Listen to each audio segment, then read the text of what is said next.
Hi friends, नमस्कार। Media chicken में 2.0 पे रोशनी मैम आप लोगों का स्वागत करती है और सदा अभिनंदन करती है।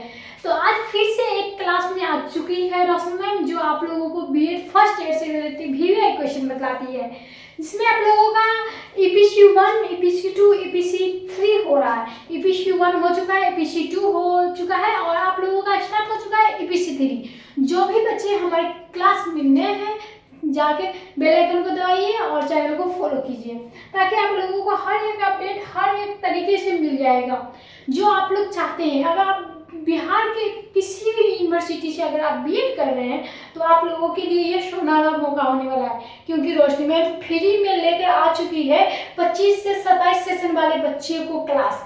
तो आप लोगों को जो भी क्लासेस करनी हो, आप लोगों को टेलीग्राम का लिंक भी दे दिया जाएगा, व्हाट्सएप का नंबर भी दे दिया जाएगा। कोई भी समस्याएं हो आप लोग समाधान रोशनी मैम से करवा सकते हैं। चलिए, आज का क्वेश्चन क्या रहने वाला है? तो आज का आप लोगों का क्वेश्चन रहने वाला है आप लोगों के सामने, कंप्यूटर सहायक अधिगम पर प्रकाश डाले। क्या करना है? तो कंप्यूटर सहायक अधिगम पर प्रकाश डालना है। यूनिट 1 में सूचना एवं संप्रेषण तकनीकी की समीक्षात्मक जो समझ होती है, उसमें आप लोगों का यूनिट 1 पढ़ने वाले हैं, जिसमें क्वेश्चन नंबर है कंप्यूटर सहायक अधिगम पर प्रकाश डालें। चलिए, हम किसी भी क्वेश्चन का उत्तर किस प्रकार से देते हैं हम लोग, तो आप लोगों के सामने ऐसे तरीके से दी गई है, जो आप लोगों को एसएस पब्लिकेशन से लिए गए हैं।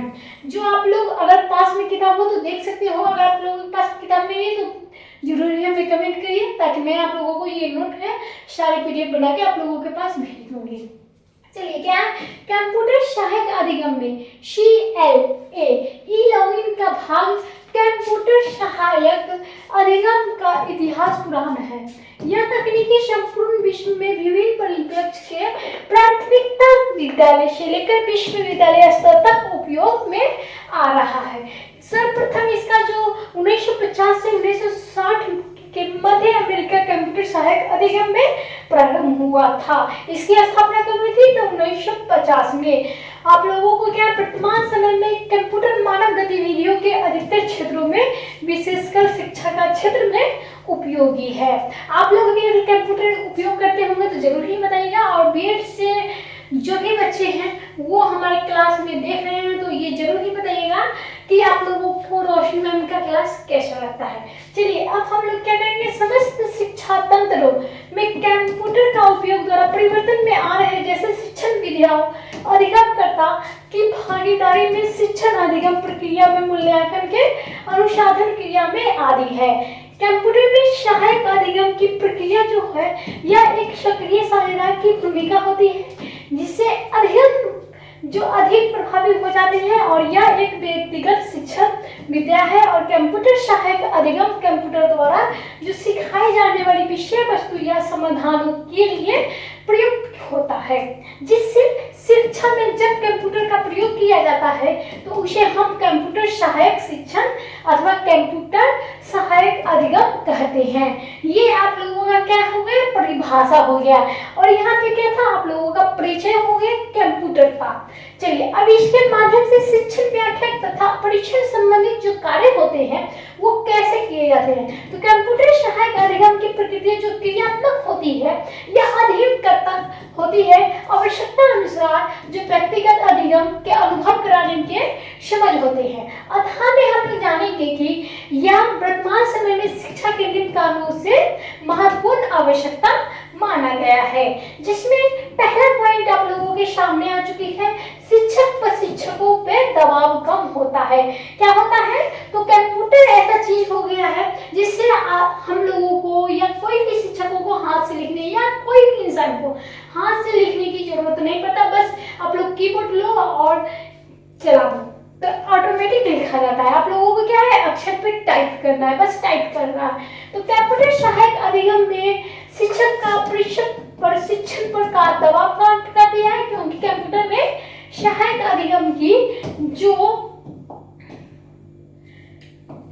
सहायता होती है वो शिक्षण परिक्षण विद्यार्थियों की उनकी रुचि एवं योग्यता अनुसार जो गतिविधि देखकर उनका ज्ञान वर्धन कर सकता है, जैसे अधिक कृत्रिम अनुदेशन, प्रयोजन विधि और समस्या समाधान आदि।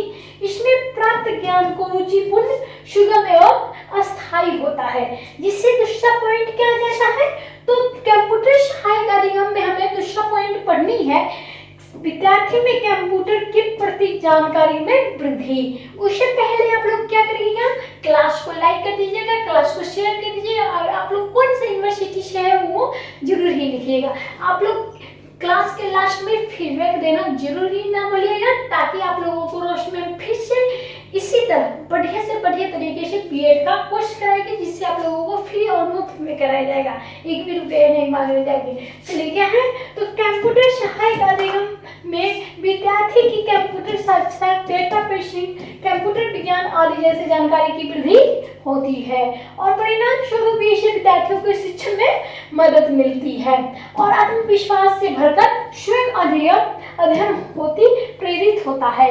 जिसमें तीसरा पॉइंट है आप लोगों के सामने, विद्यार्थी के अधिगम में सहायक किस प्रकार से होती है।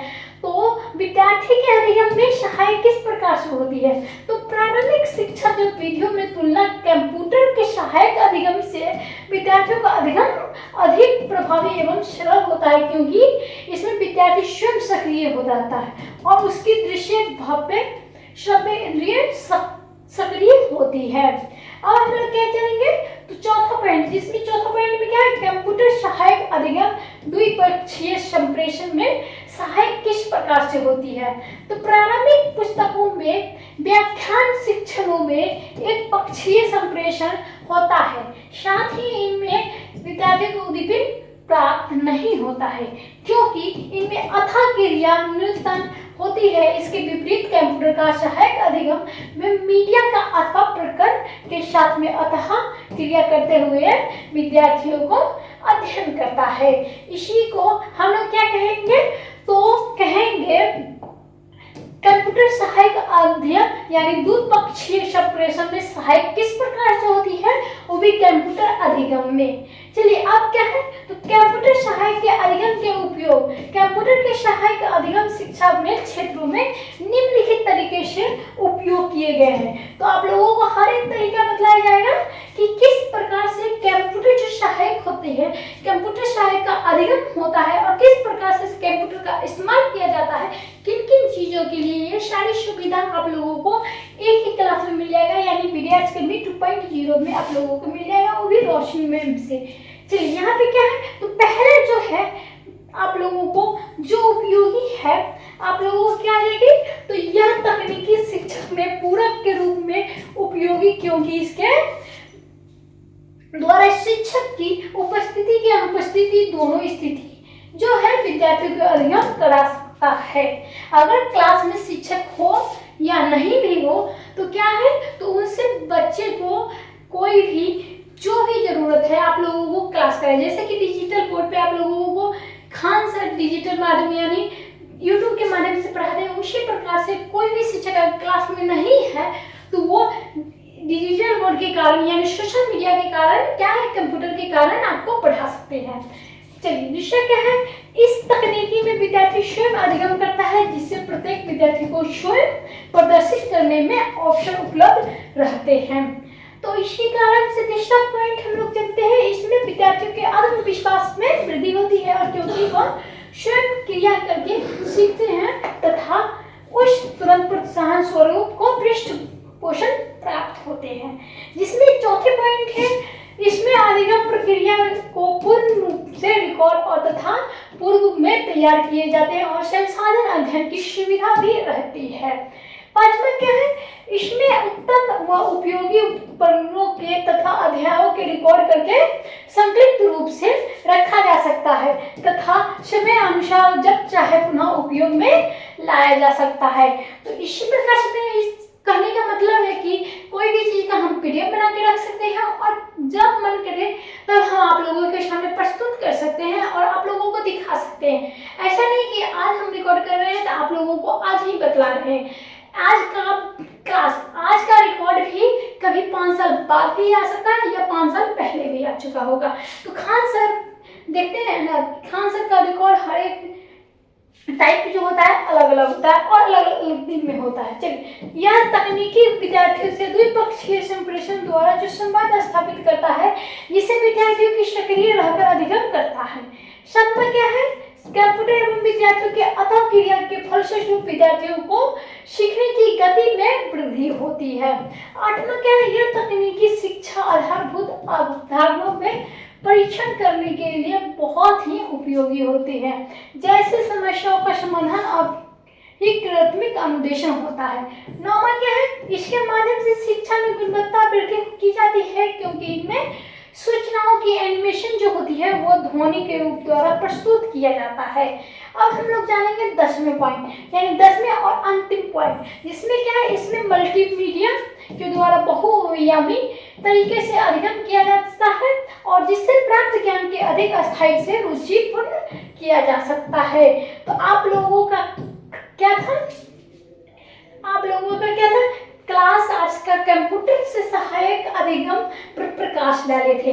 आज का क्लास कैसा लगा जरूर ही बताइएगा। तब तक के धन्यवाद।